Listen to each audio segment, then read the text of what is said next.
Elise, what is the fifth most exciting thing you've seen at E3 2016? So, I'm actually going to go with Death Stranding because... Oh, no! What? Fifth? Yeah. What? It's... Is that... Yeah, I'm serious. That's a valid placement. What if someone's listening to this and they say, what the hell is Death Stranding? That's a really dumb combination of words. Yeah, that's just like it some is idiot a would dumb have to combination find of those. words, but it surprised me, you know, so I feel like it deserved a spot in my list. What is about that trailer that drew you in, other than just the insanity? I mean, the fact that Norman Reedus was in it, you know, like once we saw his face, which looked kind of strange. I don't know if anyone else thought, but maybe just because we don't normally see him crying. But yeah, that's it. I you think, know, yeah. But yeah, I mean, I loved PT, and just to know that Kojima and Norman Reedus are kind of back at it was kind of exciting to me. I don't know if it's gonna be a good game. I don't know what to expect at all because it's so cryptic. But I feel like that was kind like the mystery of it was what drew me in. We should reset for people here. Yeah. Hideo Kojima, you might know him as the creator of Metal Gear Solid. He was at Sony's press conference. One of the most lavish entries to a press conference I've ever seen in my life. Full orchestra playing him on. Ridiculous. His awesome logo that he's tweeted about 60,000 times is on the projector behind him. Then he's got like a walkway, basically like A column of light. it's the Billie Jean music video. It comes out like Magneto, like he's building a bridge as it comes was. out. Yes, and he slowly marches down, and then he gets to the microphone and he goes, "I'm back." And I loved it. It's such a good moment just to be like, because last time we really heard about Kojima was at the Game Awards where Keighley was like, Konami won't let him be here to receive the praise from Metal Gear Solid 5. Sad. And now we get to see him on a stage again, and he's so excited, I would argue too excited, to show and reveal this new game that they are in the earliest stages of making. There's no way they've done hardly anything.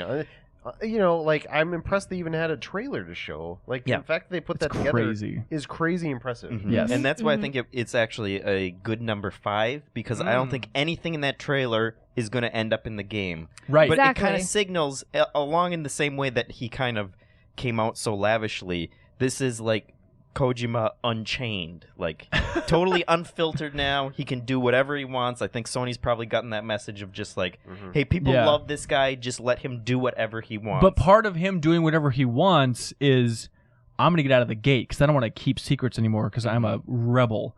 And now we're going to be stuck trying to dissect this trailer for years and years while they try and piece some gigantic game. Does anybody... Elise, what year is Death Stranding going to come out?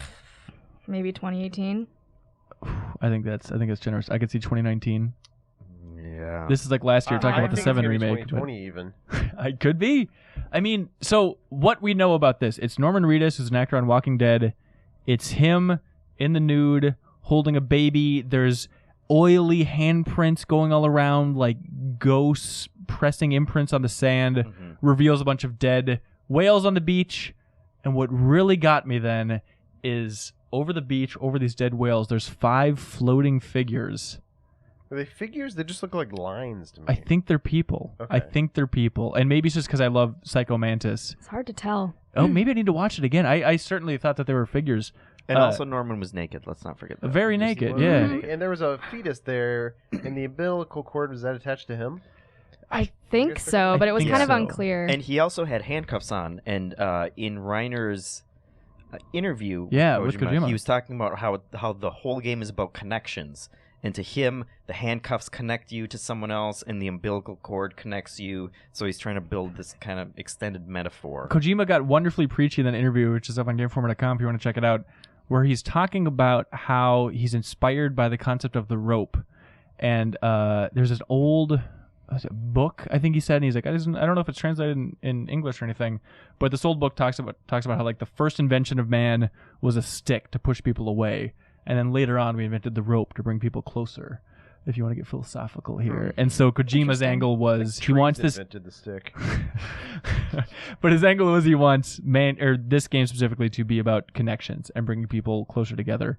And apparently that means whale corpses and a fetus on a beach with ghost oil hands. If you had to guess the bare bones of narrative of that plot, what would it be? Like, what do you think the game is going to be about? I think it's going to be Oh God, I always wanted it to be more supernatural with Kojima, but Elise, please, you take this one. Oh man, I don't know. I mean, I know didn't he say it was going to be an action game? Okay. He said, all we know is it's going to be an action game. It's going to be big. He was talking about I was debating whether or not to make it smaller and release it sooner, but everybody wants me to make a big game. It's probably going to be open world-ish. He seems to really love that formula. Like that. And he also said that there were going to be sticks, so-called, as well. Oh, really? Yeah. Oh, in that interview? There would be sticks. There would be some sticks in the game, Sticks but it's confirmed. really about the rope. These are metaphorical sticks and ropes, yeah. just for clear on I think this. Norman Reedus is going to be some kind of astronaut. He's going to come back from space. He's going to have some kind of superpowers. Okay. And he's going to see some freaky stuff out in space. Yeah, I wonder if there's going to be a horror element to it, actually. It's a good question. He said that Del Toro wasn't involved with this one in particular, but it's a spooky kind of desaturated look to the trailer overall. And there are baby ghost handprints all over the place. I mean, that for sure. It's freaky. It's going to be freaky. Definitely for me, I don't want to tip my hand, the most striking imagery of E3 2016. It hit me so hard, and I'm a Kojima fan, so I was hook, line, and sinker before I even saw this trailer. Yeah. But seeing weird ghost hands in sand, it's all right, done. And then the 5 figures, even more done. I am so excited for this thing. Couple nerdy points to pull out here. In the credits at the end of the trailer, it says concept and title graphical design by Kyle Cooper, who worked on the intro to Metal Gear Solid 3 and 5. Okay.